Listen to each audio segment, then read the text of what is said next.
just be our trial one for backdrop and where we're at, and talking about book launches and love on the line, even if it isn't a tree. Welcome to the Love on the Line TV conversations with Janet Blake. Yes. Hi. And Elina Juusola. And Elina is the author, in case you haven't heard about it, somewhere online, in the, shall we say, momentum leading up to this, of Love on the Line. Yeah, here's the book. Oh, there it is. Her first book. So before we just have a bit of a chat, you've just written a book. I have, and it's actually been published. And you know what? From listening to you, congratulations on that. This book, you're welcome, has been, what, 20-something years, maybe longer, in the making or the incubating. And it's been nurtured, this whole process has been nurtured by a number of people. Yes. Including perhaps finally coming to terms with yourself and honouring and respecting that deep inner sacredness of what was deep inside of you, wanting to come out. Yes, it was. This book particularly, Love on the Line, is about internet romance scams. And because I was a victim of one, although I don't call myself a victim, I call myself a survivor, that woke me up into the fact that I needed to do what I needed to do. And so, I mean, the shock of being a victim of or target of this kind of scam, when I was not even able to believe that it would be happening to me, because I mean, I'm pretty knowledgeable about things. Yes. As I've said before, I mean, I've researched pornography, prostitution, violence against women for over 35 years. You would think that, you know how these things goes, but you don't. Listening to you and, times that we've shared before, life perhaps had positioned you as an expert in this field, and with the benefit of hindsight, do you think perhaps that's actually created a huge blind spot? I think because as a person, I'm pretty still, even though I've been doing quite a lot of research for a number of years, I still look at the world with the very, very blue eyes, maybe, and I still think that the best of all the people. So I'm not suspicious. So I'm probably one of these people who are exactly the kind of people who would fall for a scam, because I would read an email and I would see, okay, this is a nice person. I wouldn't go on expecting this person to be a scammer. There are a lot of people who do, but I don't. So, I mean, it can take you unaware. Remember, I think it was Albert Einstein who said one of the fundamental questions we have to come to terms with, this is not an exact quote, is whether our universe or the world is a friendly place or not. That's right. And in my mind, universe is a friendly place, and in my mind, humanity is better than what we think. Well, I look at it as a lesson. Yes. And I look at it like this is probably why I was able to sort of feel that, okay, now I have to look into this scamming. I have to research it. I have to look about the bigger picture and see where what was my relationship to the scam and how it came about. And that's why, like, for example, I started journaling. Yes. And I started writing down my experience in a way, and then, like, the book became a narrative healing experience. Okay. And then from there on, it has developed even more, because I'm now writing the sequel. So, English is your second, perhaps third language? Is that correct? Yeah. I started learning English at school in my third grade. When you dream, do you dream in different languages? People speak the language I know them from. So when you write your narratives, what language do you write them in? English. Because? Because that's the language they're going to be published in. Huh. And then I need to have somebody who is a skilled person who understands me. It's a process. I've had this kind of a three-tied process. First I write. Sometimes I plan in Finnish. Then I write. and automatically what I write, and I write very much as I speak. Yes. And then I have a person who looks at my language and changes it, and maybe comes up with some words which I think I knew, but I didn't remember. Yeah. To arrive at the clarity. Yes. Oh, wait. Yeah. Yeah. That's exactly. Oh, and then the second time, then there's the context editing, and then there is the perfect product. Ah, which just happens like that, doesn't it? Yes. Exactly. Yeah. It did take nearly 1.5 years. Yes, yeah. And all that time leading up to it, to Yes. incubate it. The word scamming or scam is used a lot It when is. we talk about this first book, or when you talk about that. Yeah. So here's a question for you. And maybe it's in another language, I'm not sure. But what would be another word, or perhaps string of words, or pearl, pearl thread of words, that you would use to describe or paint a picture of scamming? When you are thinking in the bigger picture, Yeah, for sure. and that we live in first of all, we live in society where we don't always know what's happening. The thought forms and the thought patterns of this society, they have been ingrained in our brain, so that we actually automatically behave in a certain way. Like So- Pavlovian dogs. Yeah, we are very predictable. So we have our culture, we got our language, we have our environment where we are. Some other people can also use this kind of thought forms and thought patterns against us. And so the scammers do that.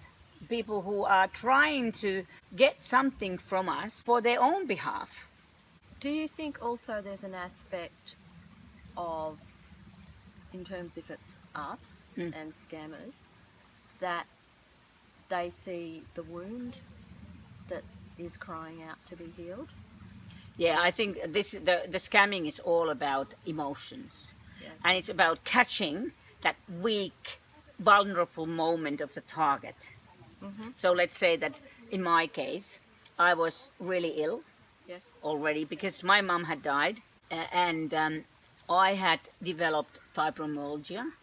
So I was so ill that I even thought that, this is my life is going to end at 60 instead of 110, which I had already predicted that I would be. Congratulations. Thank you. Yeah. That's my plan. Yeah, it's part of your ongoing That's- bigger narrative. Exactly. Yes. I was caught in that very, very vulnerable moment myself. And what happens in your brain is that you then go from this rational thinking into your emotions. And I was having just marvelous time. I tell you, it's incredible to be like, have this kind of a emotional high.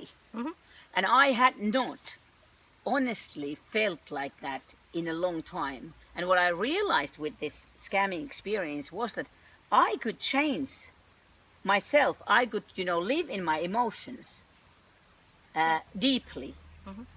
I could go from, without any drugs or any kind of, enhancing it. Yep. It's just that I could do it myself. I could make myself happy. Yep. And the oxytocin and the what else, other hormones, they would just start flooding Oxytocin. yeah, perhaps, in your brain. And I realized that this is the kind of thing what happens with scammers, and they want you to be in that moment, and so that you automatically work in that way, and then they ask for money. And so when they ask for money, at least the first couple of times, it comes on the way, and you automatically help because it's in your nature. Yes. But what happened with me was that the moment I pushed the button where I sent my first money, I knew there was something fishy.